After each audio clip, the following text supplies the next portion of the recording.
Hey everyone, thank you so much for joining the Behind Company Lines podcast. Today we have Jake Anderson, co-founder and CEO of Anderson Optimization.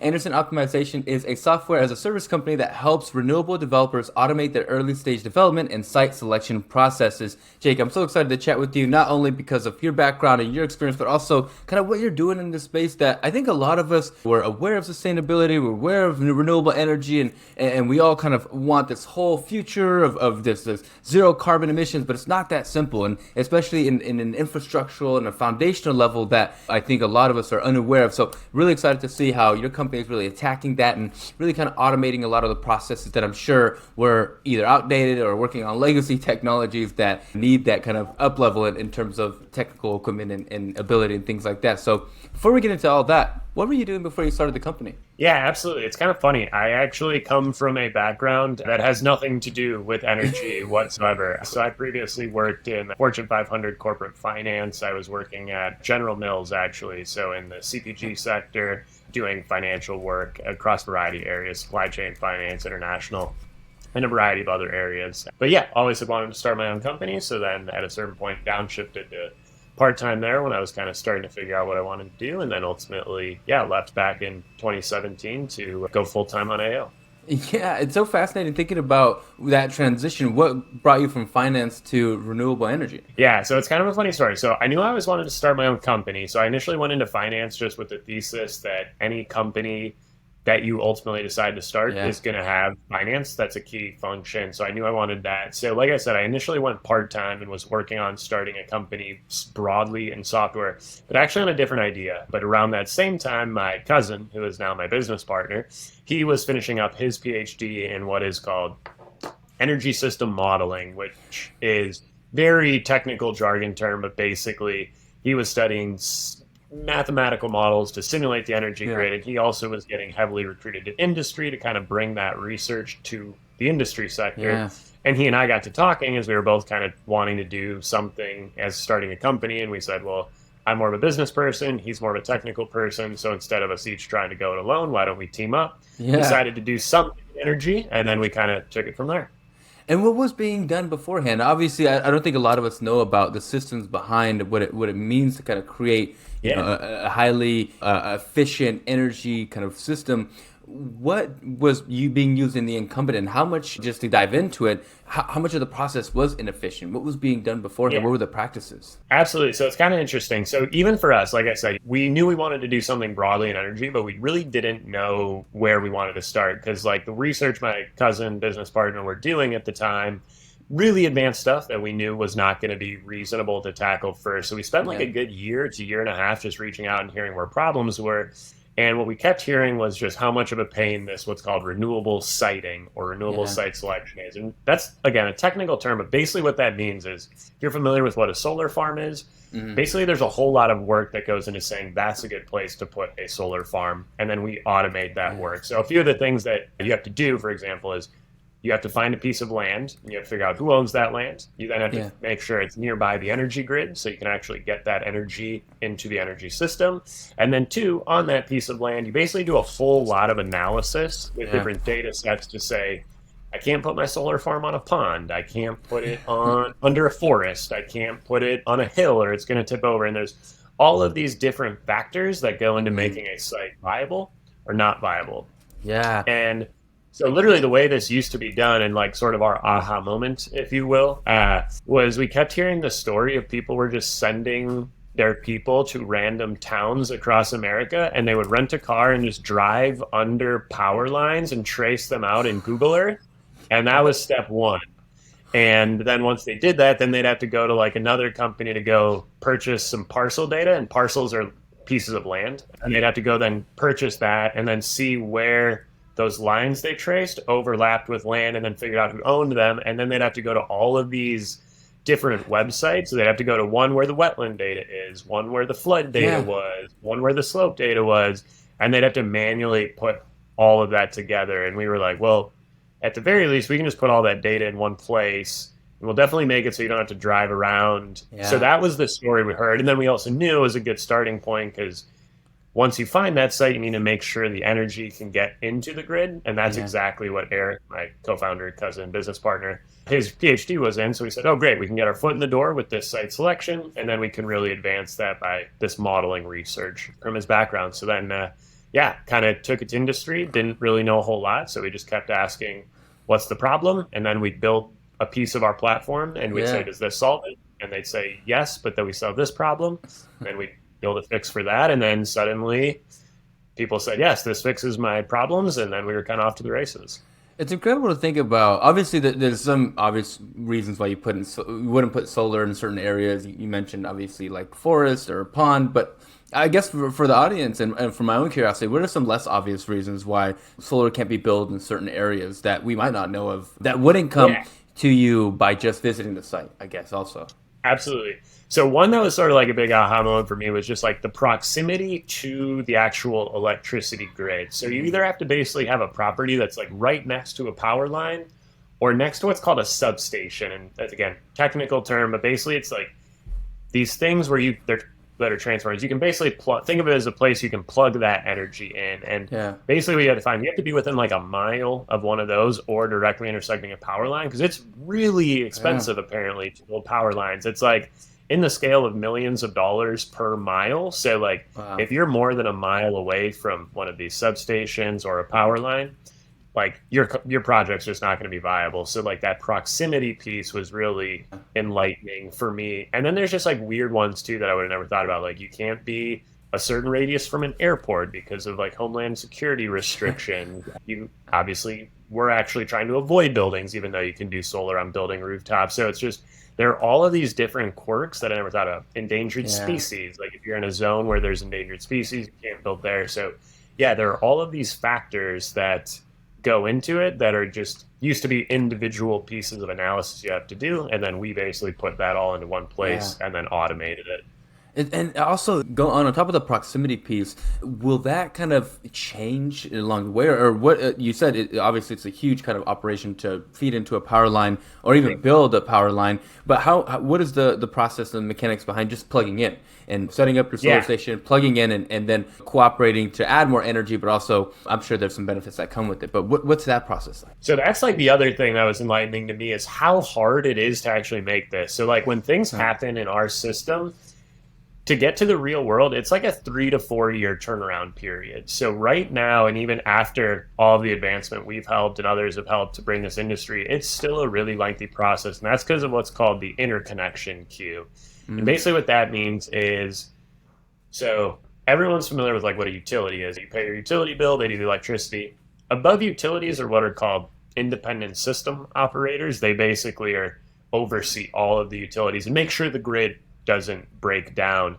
So if you want to create a new power plant, you basically have to file what's called an interconnection application, which says, I want to create a power plant with these specific tendencies. And then there's a mountain of checklists, approvals, and analysis that have to happen that literally takes anywhere between 2 to 4 years to actually get through. And there are hundreds and hundreds and hundreds and hundreds, if not thousands of projects across the queue. So right now, that's one of the biggest bottlenecks is how do we get the queue to move faster? Yeah, and is it because they're kind of overseeing and going through the documentation? I'm sure if they're not using something like your tool, they have to kind of take all that data, all that information, compile it, and then this, I'm sure, operator has to go and review it and maybe even go through their own research to see if things will work out. How can you shorten that amount of time? Is it having all information in one place? Is it keeping track of it? Is it validating the sources of it? What are some ways that you can actually impact the queue and move it more quickly? Yeah,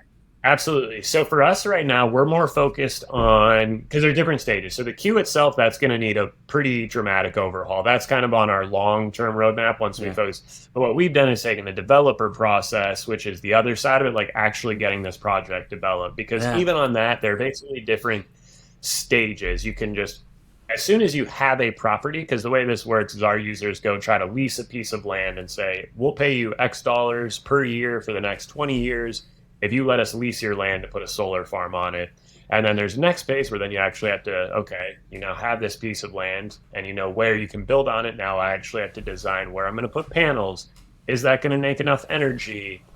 what are my costs going to be if I make something like that? So there's this whole process of just kind of planning the project even before you really get into that QP. So what we're trying to do is what we used to do, like for just even this site selection step, that alone, when you were doing it manually, would take, frankly, several weeks. And now we've taken that and put it down into, you can do that in like 20 minutes. And citing is one step of the overall development value chain. And so as we continue forward, we want to keep bringing more and more into our ecosystem of what we can do so that we can at least make the development process very straightforward. And then once we automate that, then too, we can start working towards going to the other side of the coin of the operators and the utility to say, okay, we can now vet projects on our side. Now let's see if we can leverage some of those same capabilities to help you analyze the applications and the projects that you're receiving. Admittedly, that's a little further, like the queue is its own beast, but there are a lot of everyone in the industry, from utilities, ISOs, developers, service providers, everyone's kind of trying to figure out, like, if we're really going to hit these renewable energy targets that are set for the next 10, 20, 30 years, the current process needs to get faster at an overall level. Yeah, and it's so fascinating. It seems like if you are able to do that, you can almost queue up a bunch of potential projects and almost force the industry to innovate in a lot of ways. If you are able to really expedite how many projects are being submitted, then they have this huge queue that they have to go through, and I'm sure that'll kind of force innovation, and that's a pretty cool system. I love when founders have really simple ways to influence their market, even in a long-term roadmap sense. But and it's funny you say that, because one of our customers recently is, because like right now, like the queue bottlenecks, it's the whole thing is bottlenecked. It's the talk of the industry, and one of our clients was joking with us the other days, like, it's pretty funny that as soon as you guys came onto the scene, the queues became very clogged and overloaded because we made it so much easier and faster to move. And again, too, it is not just us. There are other service providers helping the value chain. But yeah, right now, I'd say more focus has been put into how can we make figuring out projects and planning them better. So now the next piece is, okay, well, we've got too many projects that can actually be built. So now we need to make sure that the people who have to accept or deny projects can analyze them in ample time frames. Yeah, and I'm wondering, as something sits in the queue, how much does the environment change in the fact that maybe that project is no longer viable, and how quickly can you understand that to disregard that one and kind of implement hopefully a new project in that region? How much change happens in the amount of time something's sitting there? Yeah, I mean, things change all the time, and most of our customers do. It's like they're never filing a single application in hopes, like they're working on projects constantly. Like citing is the top of their sales funnel. So they're trying to put as many projects in, because to give you kind of the rough stat, like 80% or so of projects that file for interconnection never get built. So so 4 out of 5 projects that actually apply and get into the queue never actually become a real thing. So in terms of dynamics, like every single day, projects fall out of the queue and get added to the queue, and then you're having to kind of keep up to date on all of what's happening there. And sometimes you might try to apply for an application and realize there's 47 projects ahead of you in the queue. Because right now it's traditionally been costly to get some of that analysis. There's efforts being done to democratize some of that information. Something that we're thinking about too in our roadmap to help make it easier to decide, is this project actually going to be viable? How do we analyze projects quicker so that the whole industry can kind of move forward? Yeah, and diving back into the technology and what you're working on, what is being used to cite these areas or map these areas in particular? What type of technology is, obviously, being in person, not a good use of your time. It's better to use technology to kind of get a little bit of more of a bird's eye view. But what's been especially innovative about how you're doing it? Is it using some type of satellite technology, or is it using existing kind of databases, or all of the above? What's particularly innovative about the way you're using the information that we have available to us to help move these projects forward? Yeah, great question. So the area that we play is what is called GIS technology. And what that means is basically like mapping data. So if you're familiar with like Google Earth, for example, and you know how you can turn on the like terrain light, click terrain, and then like the layer changes. all of that is GIS. So the way that this used to be done is basically people would open their Google Earth, or maybe like an ArcGIS is a more advanced version of that type of technology. And then they would go to all of these different websites where specific layers is what it's called, like the specific type of mapping data. So they'd pull a wetland layer, a flood layer, that would say where you had those issues. They basically just stack them on top of each other in Google Earth and then kind of eyeball what properties didn't have issues. And so the big thing that we really brought to the industry is everyone has always thought of this really as a data problem. It was like the more data you had, the more accurate you could get with your analysis, which would help you to find the best sites, which is true to a certain degree. But what happens is, frankly, there's no such thing as perfect data. Just especially public data, it's just not perfect. And so the big thing we found is like, sure, even if you have all that data, if you're manually scrolling around on Google Earth to have to like eyeball like, oh, there's a good property. There's a good property. Like that's still really inefficient. So the big thing that we brought is like, no, this is not a data problem. It's a much more of a workflow problem, because where the real time investment and by extension cost is going is doing that manual eyeballing. So what we did is said, we're going to first bring all that data you need into one place. So we're going to immediately get rid of that. But then what we're going to do is write a whole lot of proprietary software that takes the work you're doing and just automates it to the click of a button. So it used to be, like I said, you had to be within a mile of one of those substation things. For us now, you just type in 1 mile, this size of parcels, hit go, and then we pull all those parcels rather than them having to like draw a 1 mile radius and then eyeball which properties. And then like the feature that we really are known for is what we call buildable area analysis, which says, okay, here are your properties that are close enough to the grid and they're a big enough piece of land to make the project unique. But now we need to strip out the wetlands, the floods, the high slope areas, and all of these other data sets. And again, instead of making them layer all of these things onto a map, they just type in their hazards, the things that they don't want, and hit go. And then we automatically calculate how many acres of buildable area they have on any site. And then we also create what are called constraint maps, which show here's where you can build, here is where you cannot build, and then they go take that to their later stages. So again, we basically took the whole process and wrote code to automate it rather than just giving them a bunch of data to use. Yeah, I don't know if you have it now, but have you built any predictive measures to say, if you do build on this ideal parcel of land, what's the amount of output you'll see? What are the expenses or the operational costs? Or is that kind of industry knowledge that you're looking to implement? I'm just thinking about the ways that there's so much that you bring to the table, and there's so many ways that you can do kind of predictive work that it just sounds like it hasn't been done before.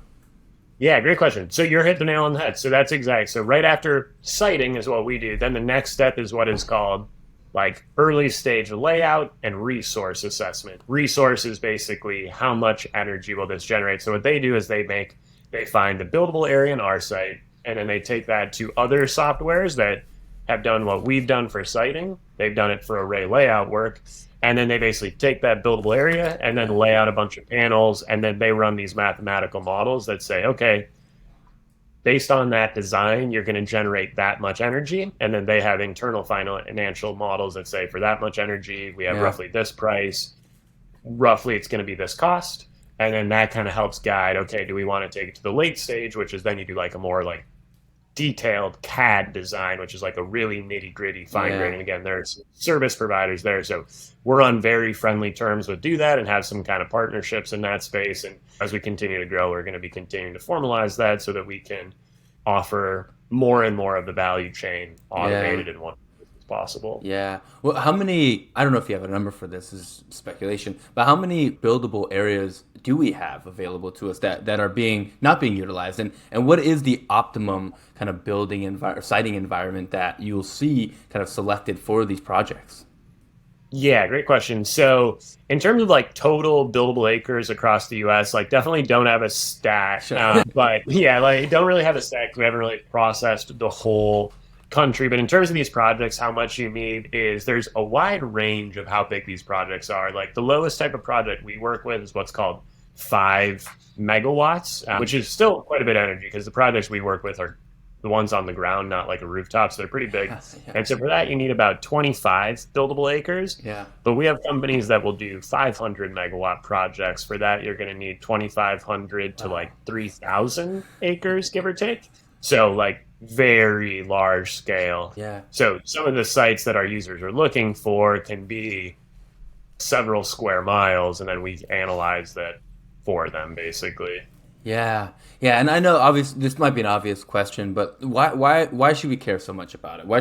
Why is it so necessary to start kind of building these solar? I think someone mentioned like solar farms. I don't know how it's actually industry talk, how it's named, but why is it so imperative that we start building these areas and not relying on other types of energy in particular? Yeah, absolutely. So there's like a few reasons. So one is just the demand for energy into the future as populations continue to grow is increasing. Yeah, So no matter what, there is more demand for energy. So you have to figure out how to solve it. And one of the biggest misconceptions these days about renewable energy is solar is the cheapest form of energy at this point, even unsubsidized. I think historically everyone has this idea where it's like, oh, it's only because of this like go green effect and it's more expensive. And that's just not the case anymore. right. Solar is cheaper. So it's like, if we need to generate more energy to just meet the overall demand of society, the cheapest way to do that is with solar and renewable technologies. It is not coal. It is not legacy manner. So even aside from any of the environmental benefits, which I'll get into in a second, it's just good business. You know, the utilities, that's the thing. You'll go to conferences and these heads of utilities will come up and they're like, you hear in the news all of these people trying to say like coal's coming back. They're like, coal is really expensive. It is way more expensive than solar. Yeah. So regardless of any of the political or the go green effect, it's just better business for the renewables. So there's that whole factor. But then there is, of course, like at the end of the day, it's pretty proven science that global warming and climate change is a real thing. One of the biggest key drivers is the overall energy system. Sure. So in order to offset that effect, a large portion of our energy generation in the future is going to have to be from renewables. So for example, globally, if we really want to hit the Paris Accords or the Paris Agreements by 2050, I think it's like 50 terawatts, which is without knowing energy, it's a massive amount of energy is going to be necessary to like hit that kind of greenhouse emission offset that they're trying to get to. So again, there's both just a purely economic, we need to create the energy. This is the cheapest and most effective way to do it. But then there's the second effect of if we do that, it also is going to be far better for the overall planet and society. And again, that's not even baking in the soft costs of the health issues that traditional energy systems create. There are trade-offs because you can't just deploy a ton of renewables, and there are still things we can get into it of what hold renewables back that are being worked on. So not to say this is an overnight thing, but yeah. And how in terms of infrastructure, how much is that being kind of changed in regard to a lot of these kind of, I don't know, the power plants, the substations are from probably I don't know how long ago they were built, but long time, right? And so, what kind of innovation are you seeing from an infrastructure layer that's going to allow maybe even the benefit to plugging into a system cheaper, or you can go further out from a radius and access technology? Do you see a lot of that change happening, and when it will get to a point where it's going to be even that much more accessible to start pushing these projects forward? Because I'm sure a big bottleneck is also, can this thing even work with the station that we have available to it, right? Exactly. So yeah, you hit the nail on the head. And what you're describing is right now, just in energy, there is an overall push of what they're calling grid modernization. Because the infrastructure has been around for like over 100 years, and we tap into the technology of the electricity grid every day and don't really think about it. But it's kind of the same infrastructure over the past 100, 150 years. And while energy is independent, it is somewhat government touching just because of like the utility nature that are kind of like hybrid private but also public services. So it's kind of like government, where energy is just notoriously like 20 to 25 years behind everywhere else. So like all of the technological innovation that we've seen in basically every other industry and from the early aughts to now is really just starting to happen over the past 5-10 years in energy. So you're seeing things across the board. So like smart grid technology is a common one that's getting a lot of play these days, which is being able to better manage your at-home energy usage. How do you make sure that utilities, how can they track the power going through wires and do real-time energy pricing so that it's not so static? So there's a ton of technology on the actual provider side. Again, actually deploying all of this energy, there's lots of services coming in for that. And then two, there's this last piece that's really coming is how do the overall operators and utilities start to manage a much more dynamic and variable energy system? And to do that, you really needs technology. So yeah, you're seeing it really across all ends to really level up the grid and bring Yeah. it to where it needs to be to continue into the future. Yeah. Tell us a little bit, obviously wanting to shift gears back to the technology and the company. What's been exciting about the traction you've seen thus far, and what are you particularly excited about in terms of the next milestones you're looking to land at Anderson Automation? Yeah, absolutely. So for me, one of the things that's been fun is that like at this point, we're kind of seen as the leader at what we do. We're generally seen as like the de facto site selection software. And for us, we're one of the rare software companies in the modern era. Like we bootstrapped it. We did it the old fashioned way. We built the whole company through sales. And neither my partner nor myself come from any sort of energy or renewable background. So it's definitely been really rewarding to see the efforts that we paid to basically listen to the industry of what their problems were and really build directly to those needs really resonate, where we really had built a pretty reputable client portfolio. And we're really working with many, if not most, of the major players. So we're getting insights from the experts in the industry to say, hey, where should we really go? So I think that's been for us to really become seen as sort of the best practice for how this work is done has been really rewarding. You know, where we're going in the future, what we're really excited about is when you bootstrap things, you don't have the millions of dollars early on to just like throw at problems the way you do if you go raise a bunch of venture capital money. So for us, what we're really excited about is we are bigger now. Our team, we're pushing 40 people or so, and we're hiring pretty aggressively right now, where we're at the stage now we're able to play big, if you will, a little bit more in these things that we've been kind of kicking the can down the road and saying, man, can't wait till we can go do that. We're really starting to be able to do that. And where our focus is right now is what we did for siting and taking what used to be a lot of steps and putting into one. We're really now starting to expand into just true end-to-end development. Because like I said, siting is one step of the bigger value chain, the same way that what we now call siting used to be 5 or 6 steps in its own value chain. So we're continuing to kind of take these steps and then work them up into a single platform where our users can manage their whole business. The way they tell it to us is we want the one-stop shop. Yeah. And we really, at scale, that's kind of what we're driving towards. Yeah. And if you think about whether it's external or internal, what are some of the biggest risks that Anderson Optimization faces today? Yeah, absolutely. So, I mean, I think there's a few things. The way that we think about it is once you've become a leader of sorts, people are definitely looking at what you're doing and trying to find ways to take you off that pedestal, for lack of a better term. So definitely since we've been on the scene, like there's more competition today than there has been in the past. So that's something we spend a lot of time thinking about. And also too, it's like I said, we kind of saw this need, we saw this pain point, and we really focused the past 4 years on solving for that pain point. And now we're starting to get into new pain points and new problems that are not directly in this purview we had from day one. So there's also too, you have to be smart about what problems you try to solve and what problems you don't. A lot of companies try to do too much too soon and they kind of trip over themselves. So we're trying to be very cognizant of making sure we're setting up a roadmap that continues to add value for our users, but also make sure that we're able to service them to the quality that we want. Because the more companies you get working with you, the more input you have of like, oh, you guys should do this, or this. And then it's on us to figure out what is the right decision, where do we have a right to win, where don't we, and managing those expectations. Yeah. If everything goes well, what's the long-term vision? Yeah, like I said, for us, like we really want to get to a point where we're kind of seen as like the de facto renewable development platform so that companies can really out of the box automate this process as much as possible and really in a more, in a more intangible sense, we want to have a direct impact on leading the energy transition. We pretty strongly believe it's necessary for society to adopt a more renewable and modern energy system to really last into the future. And our goal is to basically be a very direct impact on making that happen. So that's kind of the overall vision type of goal. But how we do that is by making sure that renewable energy, and while we've really focused on solar to date, frankly, our technologies apply to things like EV charging, Yeah. battery storage, wind, all of these other technologies.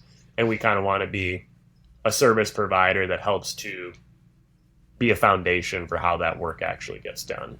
I love that. And I love this next section. I call it my founder FAQ. So I'm going to hit you with some rapid fire questions and we'll see what we get. That was great. Awesome. I always like to open it up with this one. What's particularly hard about your job day to day? Particular hard part? Yeah.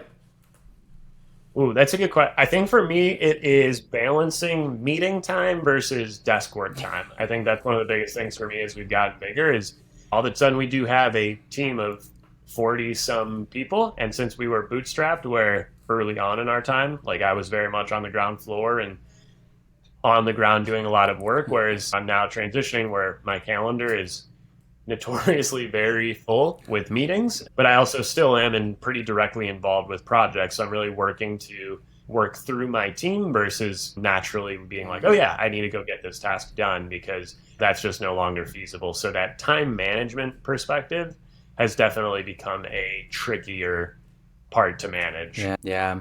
Being that obviously as you're kind of innovating and being an innovator in the space and kind of dealing with competitors, I know some founders don't think about competitors, some do, some obsess, some are just building towards their customer goals. How do you kind of manage the expectations against kind of competition and what they're building? How much do you kind of get lost into learning more about the competition and how much are you able to just maintain the focus in the direction of the company? What's that process like? Yeah. Absolutely. So in terms of like competition management, every company has their own roadmaps. And I think one of the things that I've found is once you're in an industry and you're kind of in there, you just kind of hear through the grapevine casually what different companies are up to. So we're still at a scale like where we're not necessarily doing any sort of like detailed advanced analytics of trying to like customer track, but just like through the grapevine of when we are in a sales conversation, we talk to a customer, we have a pretty good sense of where we win, how our customers win, things of that nature. So I'd say it's really taking that. But in terms of how you stay focused, it's a tricky problem because at any given time, even if it's not competitor, you can always focus on doubling down on what you already do well, advancing into new areas, which could be revenue drivers, looking at areas you're deficient to kind of defend, and all of them have their pros and cons. And so that's really where product management strategy comes in. And so I think it's one of the things we found is it's very critical to invest into that part of your business so that as you do grow, you're continuing to put thought into what you build next. I think that's been an evolution for us because since we started the bootstrapped way, we had to find product market fit from day one. So the way we did it is very hands-on. We just talked to companies, said, what's a pain? Okay, cool. How would we solve that? And then they would tell us, and then we'd go build that. Right. So to this day, we still try to really let that be our North Stars. Like, what are our users telling us? Yeah. If we're consistently hearing a common theme, let's focus on that and then really drive towards it. And then there's all sorts of analysis and KPIs and things you can add to it. But no, we've always said, and we kind of try to maintain it, everything we've ever built is because of user feedback. Yeah. I like to ask this question. When you think about kind of where you spend your time and what you've learned over the years, what's something that you're good at now as a founder that you wish you were better at early on? Ooh, that's a good one. Let's see. I think one of the things that I've gotten better about is understanding the nature of running something. I think early on, any one thing that would happen, positive or negative, had a very intense emotional reaction. Sure. And I think and I think too, earlier on in our life cycle, I always sort of had this thought that once we hit a certain stage where we weren't just going to like collapse if the company did one thing wrong. Because when you're bootstrapped in particular, it's like early on, if one thing goes wrong significantly, like it could be game over. Yeah. So I always sort of assumed the stress level, once we got bigger where that wasn't the case, the stress level would go away. But what I've sort of found is that when you're a founder and you're in kind of the leadership chair, your whole job is to basically deal with and overcome the challenges. Your whole job is to deal with the hard parts in my mind. So I think that understanding of what the job really meant. I always sort of thought the work itself was going to be the hard part. But what I realized, I was like, no, like I was doing harder work in Right. my financial analysis job where I was creating very complex models that would simulate financial forecasts and do like that was harder in the way that calculus class is hard in high school. Sure.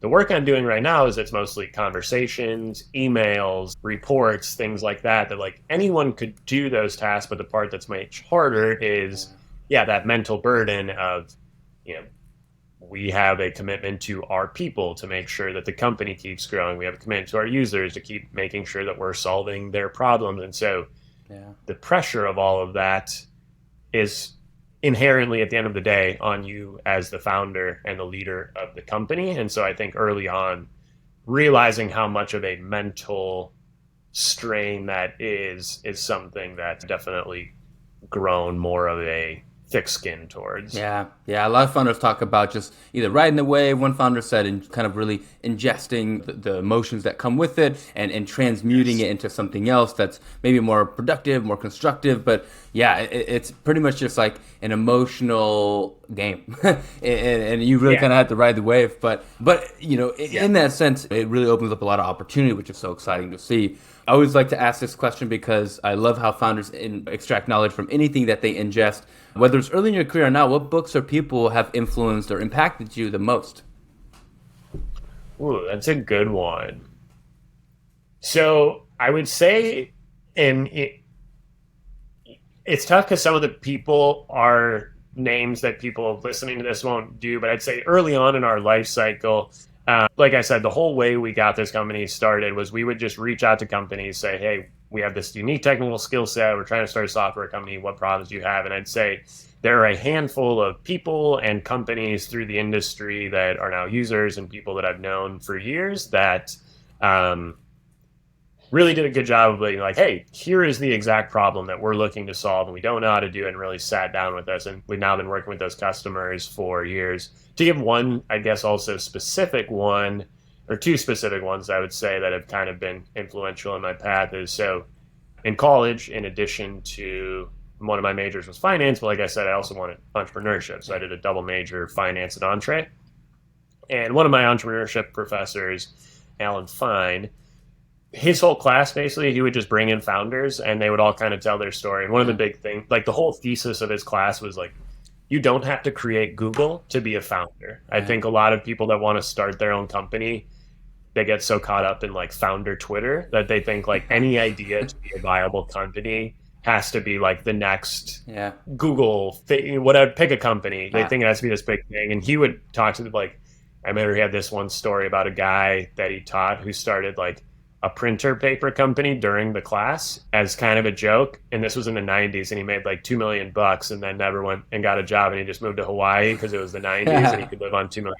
So that really gave me this like, oh, it is doable even if you don't have like the next revolutionary thing. And then I think once I was into full-time corporate life, I never met this person, but the CMO of General Mills at the time, I remember he was giving like a town hall presentation, and one of the slides was like, it just said like, if you follow the path you're on, you're probably going to get where you're going. That's tough. Yeah.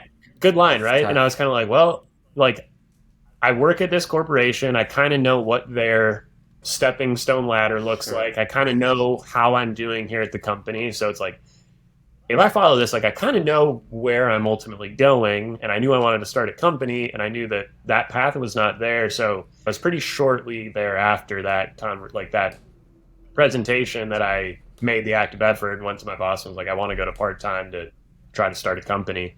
So that is one presentation I do always look back on fondly of really kicking me into gear to actually make an active push towards this. Yeah, I love that's a great. Yeah, I mean, that's a great soundbite. I'm gonna definitely steal that from you. Yeah, it's a good line. It still sticks with me. I always like joke because I'm like, I feel like when founders tell their stories, they do have those like cheesy moments, and it's one of those things in the moment. I never really thought of it as a thing, but now when I look back, it is like this interesting inflection point where I still remember like that moment. It never sounds that clean when it happens, though. I can't say at the moment I'm like, oh, this is this like life-changing thing. Because I used to always listen to podcasts like this too, being like, it sounds very contrived, but yeah, when you look back, it still stands out in my mind. Yeah, and a lot of those stories are, it's like the right timing, the right instance, and the right messaging. It might, Yeah. but it's just the simplicity in maybe explaining how you're feeling, or maybe like I was talking to somebody the other day, and it was just like the validation of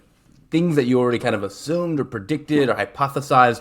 It almost gets really captured into someone else really kind of either simplistically stating it or acknowledging it by Right. Totally. Yeah, I know we're coming to the end of the show here, so Jake, I would love to make sure we didn't leave anything on the table. Last little bit is there any question I didn't ask you that I should have, or anything that you wanted to talk about that we weren't able to get a chance to? Anything that we left on the table here? Yeah, honestly, I think you did a great job. No, I think you covered most of the things. Yeah, always love talking energy, kind of expressing what's going on in the energy world, since it is kind of a niche topic. I'd say if anyone's looking for places to learn more about the renewable energy, there are lots of good publications out there. Solar Power World is a very popular one, North American Clean Energy. So lots of free resource materials for anyone who's looking to just read more about renewables. Amazing. And where can we learn more about you? Where can we support you? Give us, the audience, all your plugs. Give us your LinkedIns, your websites, your Twitters. Where can we find and connect with you, and maybe even talk more about energy and renewables? Yeah, absolutely. So our website is going to definitely be the best place, andersonoptimization.com. LinkedIn is probably the social media platform that I am the most active on. As you can find me at linkedin.com/Jake, B as in boy, Anderson 321 is my direct handle on LinkedIn. But yeah, if you just Google Anderson Optimization, it should pretty much bring you to places where you can kind of find me and or the company. We have a full blog on there too if you want to read more of the nitty gritty in this whole realm. We've got a bunch of posts and articles, and are really trying to double down on content right now. So we're excited about some content options that we've got here coming down the pipeline. Amazing, Jake. I'll share the RSS feed with everyone in the audience so we can all keep up to date. But it's been amazing chatting with you, not only learning about your experience, but really how you got into the space and what's particularly innovative about what you're running and how you're really kind of shortening the amount of time to get these projects up and running, and potentially the future, and creating this whole workflow system that allows these projects to really have an impact to us individually from the energy that we're receiving, and as a, whether it's a nation or a company or economy, whatever it is, and how much that positively will affect us. So ultimately, I'm a fan. I hope our audience is a fan as well. I would really appreciate you joining us on Behind Company Lines, and thank you again for being on the show today. Absolutely. No, thank you so much, Julian, for having me. Really enjoyed the conversation today, and yeah, looking forward to talking soon.